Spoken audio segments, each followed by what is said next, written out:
એક phone call, 3 મિત્રો, અને આ 3 મિત્રોમાંથી 2 મિત્રો થઈ જાય છે એના જ અંગત મિત્રના ખૂની.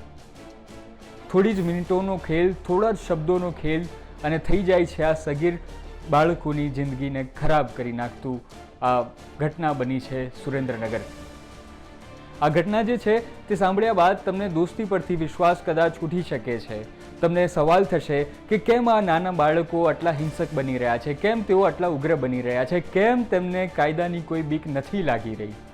આ ઘટનાને જાણીએ આપણે વિગતવાર.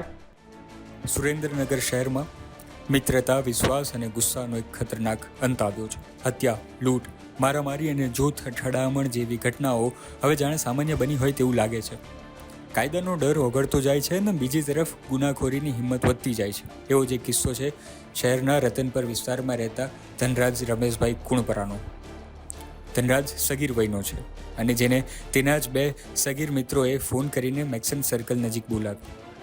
તેને છરીના ઘા મારીને મોતને ઘાટ ઉતારી દીધો. આ કરવા પાછળનું કારણ થોડા દિવસ પહેલાં થયેલી બોલચાલ હતી.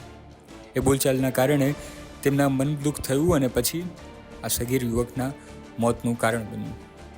અમારી એવી માંગ છે કે સરકારશ્રીને કે આ જગ્યાએ ઘટના સ્થળે કે રિકનેક્શન કરે અને આની પાછળ અન્ય કોઈક માણસના હાથ હોય એવું અમને શંકા લાગી રહી છે. અને અમારી એવી માંગ છે કે આ જગ્યાએ એમને કડકમાં કડક કાર્યવાહી કરે અને આરોપીને અમારા સમસ્ત રજૂ કરે.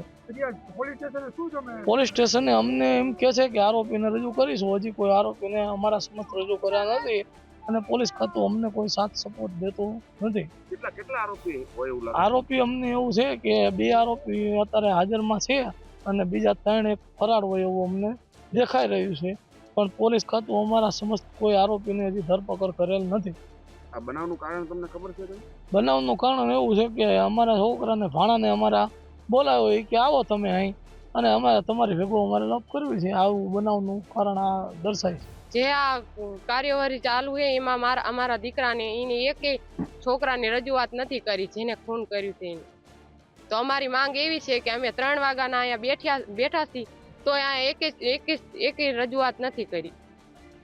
છોકરા નથી પકડાણા, એક પકડાણો છે, એની આગળ પાછળ ઘણા છોકરા છે. તમારી માંગ શું છે? અમારી માંગ એવી છે કે અમારે જ્યાં લગીને અહીંયા નહીં લાવે ને છોકરાને પકડીને ત્યાં લગીને અમારે હાજર નહીં કરે ને ત્યાં લગીને અમે અહીંયા રહેશું. પોલીસે મૃતદેહને પોસ્ટમોર્ટમ માટે મોકલીને તપાસ હાથ ધરી છે અને તેમની ફરિયાદ મુજબ થોડા સમય પહેલાં જ આરોપી અને મૃતક વચ્ચે બોલાચાલી થઈ હતી. તેમના વચ્ચે ગાળાગાળી પણ થઈ અને એ મન દુઃખ રાખીને તેને ફોન કરીને બોલાવવામાં આવ્યો. તેની પર હુમલો કરવામાં આવ્યો. પોલીસે બંને સગીર આરોપીને ઝડપી પાડ્યા છે અને હાલ બાળ રિમાન્ડમાં હોમમાં મોકલી આપવામાં આવ્યા છે. जोरावर नगर पुलिस स्टेशन के विस्तार में रतनपुर एरिया में मैक्सन सर्कल के पास जो नया स्वामीनारायण मंदिर बन रहा है उसके पास 29 जनवरी 2026 को लगभग 3:15 बजे मर्डर का बनाव बना है. ये मर्डर के बनाव में जो भूख बननार है उसका नाम धनराज भाई है, धनराज भाई रमेश भाई कुड़परा, और ये लगभग 17 साल के हैं. मर्डर का बनाव ऐसे बना कि ये जो धनराज भाई हैं इनके मित्रों ने 2 मित्रों ने ધનરાજ ભાઈ કા મર્ડર કિયા. ये બંને મિત્ર કાયદાના સંઘર્ષમાં આવેલ કિશોર બાલક છે અને અત્યારે આજે લગભગ 10:15 બજે इन दोनों जो બંને કાયદામાં સંઘર્ષમાં આવેલ કિશોર છે બંને डिटेन થઈ ગए છે અને इनको जुवेनाइल जस्टिस बोर्ड के सामने रजू किया है. मर्डर का मेन कारण ये था कि धनराज भाई और जो कायदाना संघर्ष में आवेल किशोर हैं इनके बीच आपस में कोई अगाऊ लड़ाई चल रही थी. वो अगाऊ लड़ाई और दुश्मनी के चलते ही इसका मर्डर किया गया. પ્રશ્ન એ છે કે ડિજિટલ અને મોબાઈલ યુગમાં બાળકો કેમ આટલા જનૂની બની રહ્યા છે?